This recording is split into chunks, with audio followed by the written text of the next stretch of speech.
Si Dios quiere, va otra vez servir en la administración ahora en el próximo año. Rick Grenell, thank you for joining me. Thanks for having me. All right, so let's get started. Primero le quiero preguntar, ¿qué es algo del presidente Trump que no sabemos?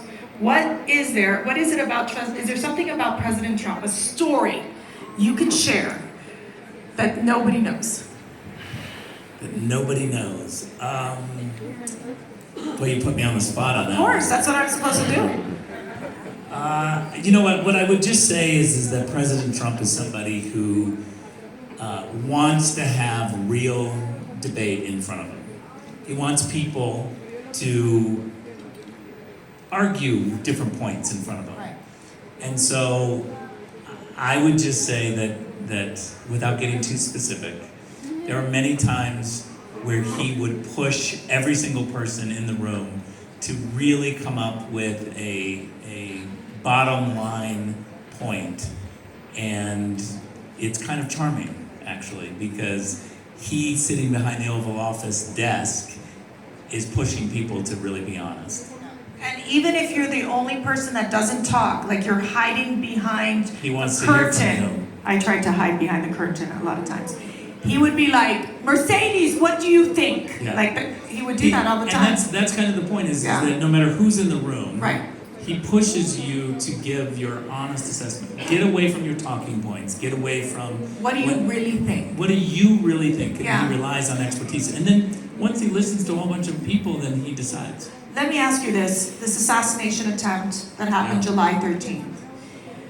When you heard that happened, what was how did you feel? Did you have a chance to talk to the president?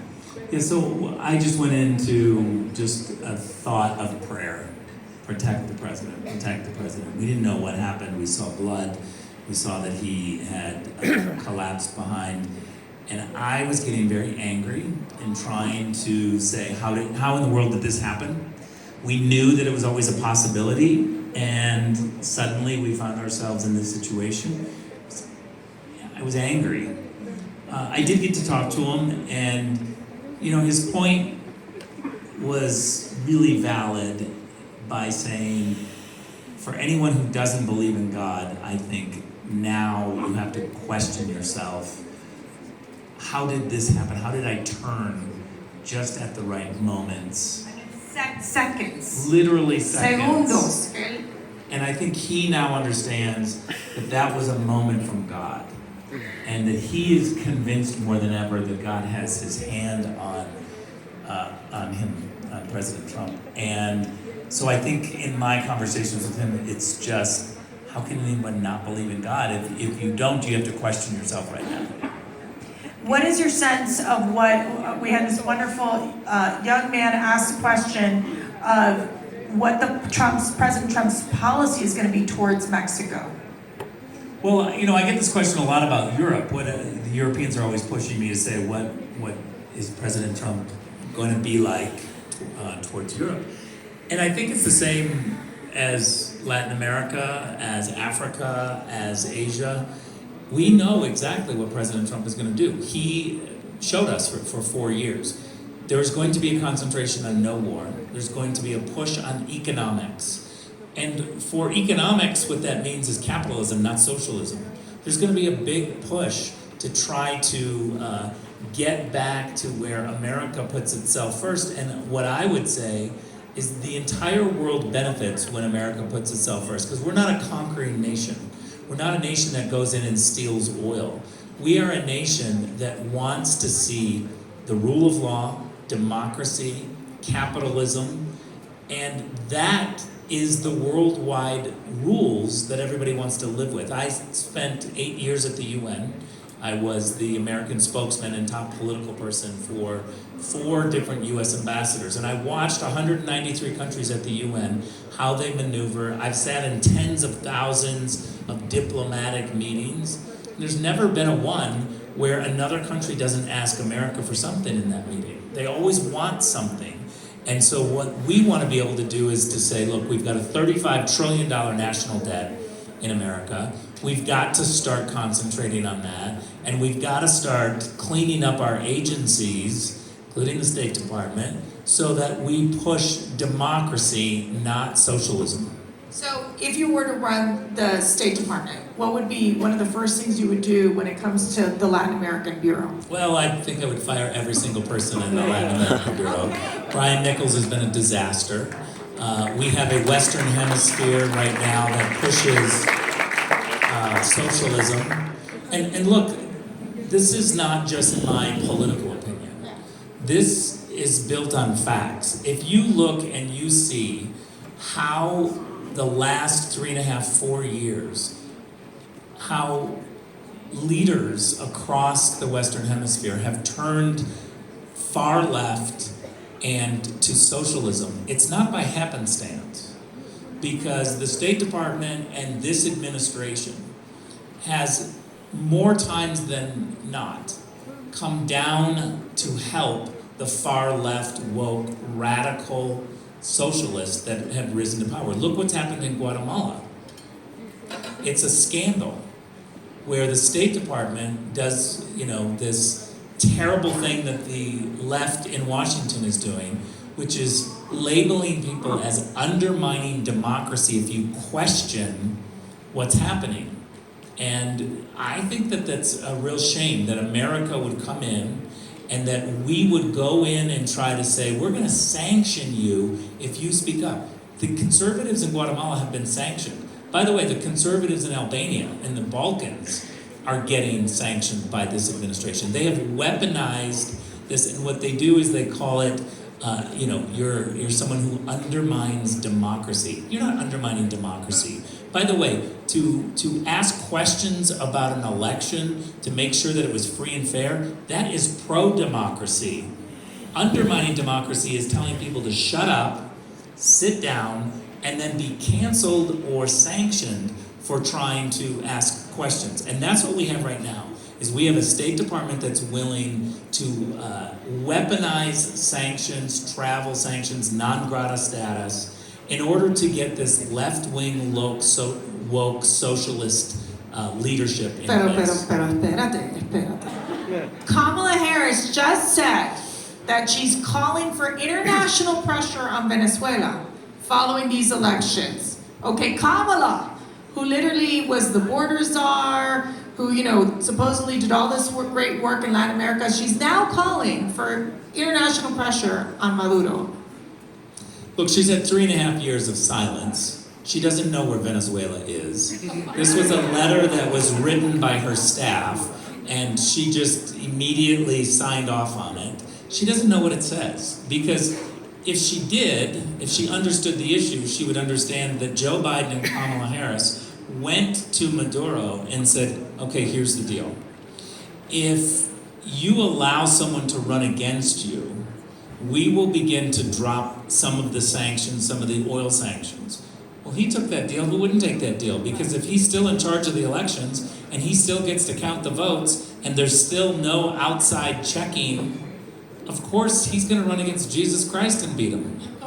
It doesn't matter who is running against Maduro when he is controlling the elections. And this is the basic negotiation skills that Kamala Harris and Joe Biden do not have. How did Anthony Blinken cut that deal? I just have to say that when it comes to Venezuela, our current policy is not working. We cut terrible deals. Maduro outmaneuvered Kamala Harris and Joe Biden. And now they have an election where they get to say, we won, and they have the some of the oil sanctions dropped. Think about that.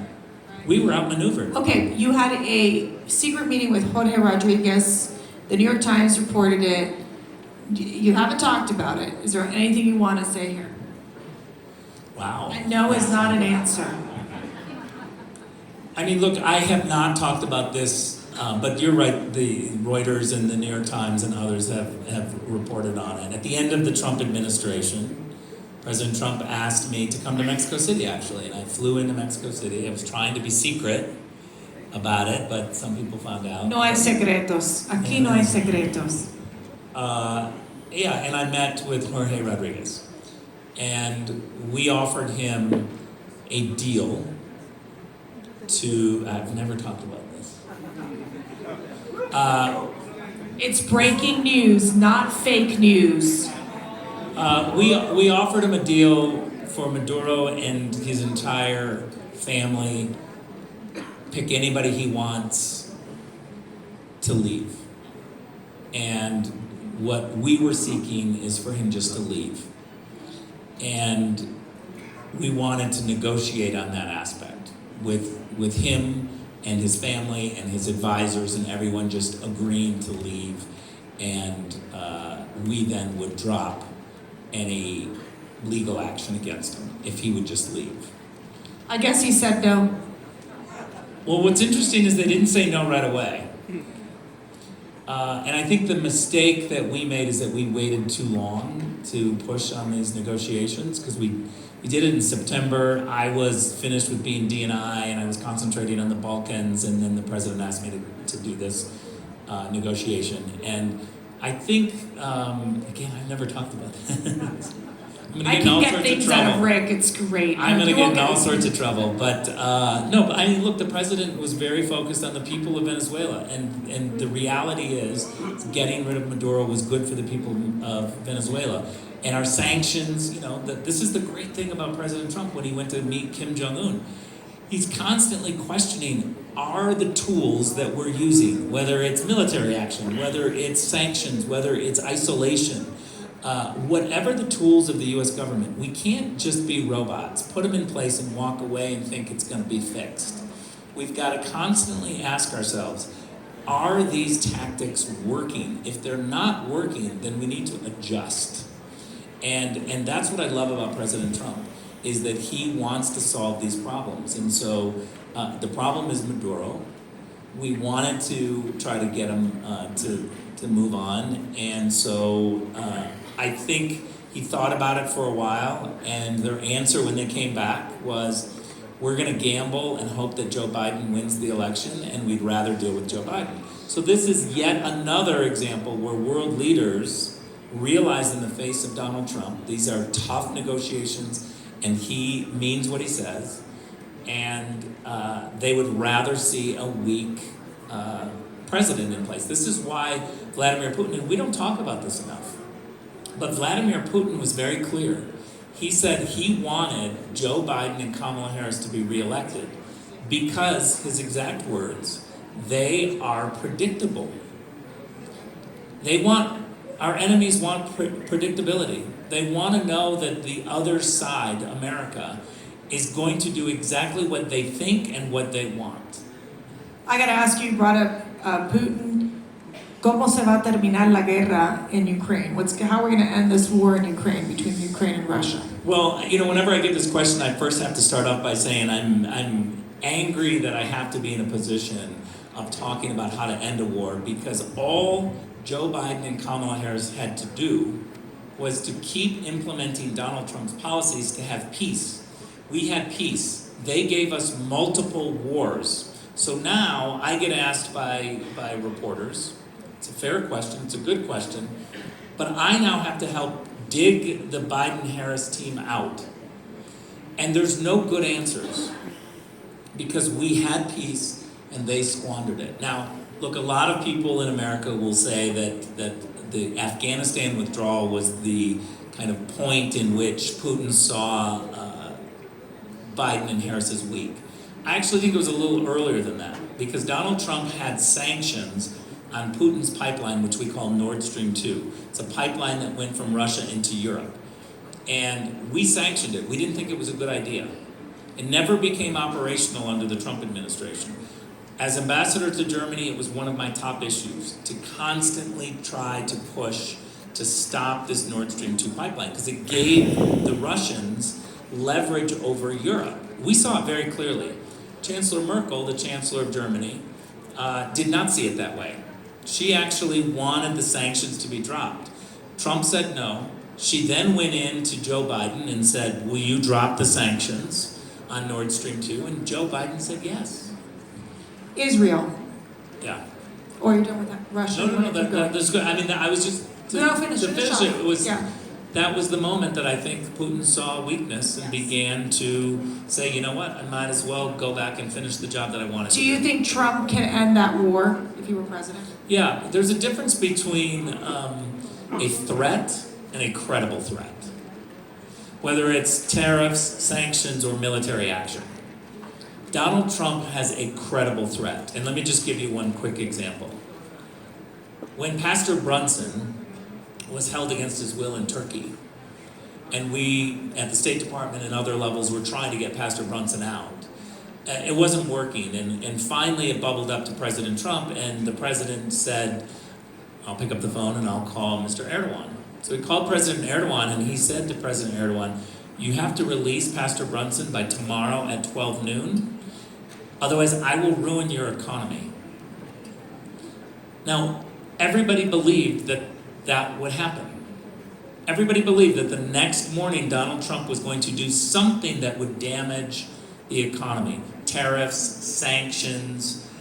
No one believed that Donald Trump was going to ask the Department of Commerce to come up with a white paper so that in 6 months they could study something. Everybody believed there was a credible threat. Erdogan believed there was a credible threat, and they returned Pastor Brunson the next day. Wow. Let me ask you about Israel. There's been a lot of talk. Kamala said, get a ceasefire. Biden has mentioned it. They have not gotten the job done. They have not really supported Israel 100%. What is happening there? How is this going to be solved? I mean, this is another one of those situations where I'm mad that we have to dig them out because we handed them peace. We were literally handing them Arab-Israeli peace agreements. And what did they do? The very first week that the Biden-Harris team came in, they decided to re-engage with Iran. They dropped the sanctions on Iran. Now, we had Iran squeezed. Iran is now flush with cash to the tune of hundreds of billions of dollars in sanctions relief, credit, and cash. And what did they do? By the way, every Arab government knows this and is on our side. They realize that when you fund Iran, Iran turns around and they fund the Houthis, which attacked, Hamas, which attacked, and Hezbollah, which is still attacking. You shouldn't be surprised that when you fund these terrorist organizations that you're going to get war. And we saw October 7th because Joe Biden and Kamala Harris funded the regime in Tehran. There's no question about it. They funded this war. So now we have all of the media in Washington, D.C. talking about a ceasefire. Inherent in the word ceasefire is that there's a war going on. We don't have to even think about having to do a ceasefire because we had peace. We had, the entire area was free of war. And so now what the question is how do you dig out the Joe Biden, Kamala Harris disaster in Israel and in Gaza? Well, the first thing you got to do is get the hostages returned. I don't understand after 26 days, we have Americans that are still being held hostage by Hamas, and Tony Blinken, our Secretary of State, can't negotiate his way out of a paper bag. He literally has no peace plans. He announces he's going to the Middle East and then he cancels because people won't meet with him because he's totally ineffective. So it's embarrassing for the United States right now to have hostages held by Hamas for 320 odd days. It's terrible, Mercy. It's terrible. We look so weak.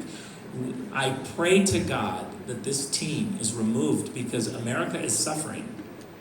I got to ask you, because this wonderful man asked this question earlier about democracy and what Mexicans can learn from the U.S. about how we make democracy even stronger. What advice do you have, especially as we've seen our democracy just in so many ways really having, so stressed right now?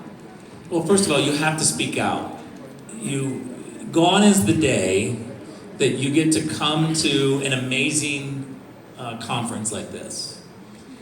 And I'm speaking to every single person watching us and every single person in this audience. Gone is the day that you get to come and listen to us and then leave and go home and hope that someone else does something. Our great governor in California, who became an amazing president of the United States, Ronald Reagan, told us, Who was here earlier in our conference. yes, told us that every generation has to fight for their freedom. And this is your fight. You have to wake up and ask yourself every day, what are you doing to save democracy? What are you doing to save Mexico from going more socialist? You have to do something. Somebody in this room has to run for office. Somebody in this room has to write a bigger check. Somebody in this room has to go on social media and get louder and not be afraid of cancel culture. But shame on you if you think someone else is going to do something to save Mexico.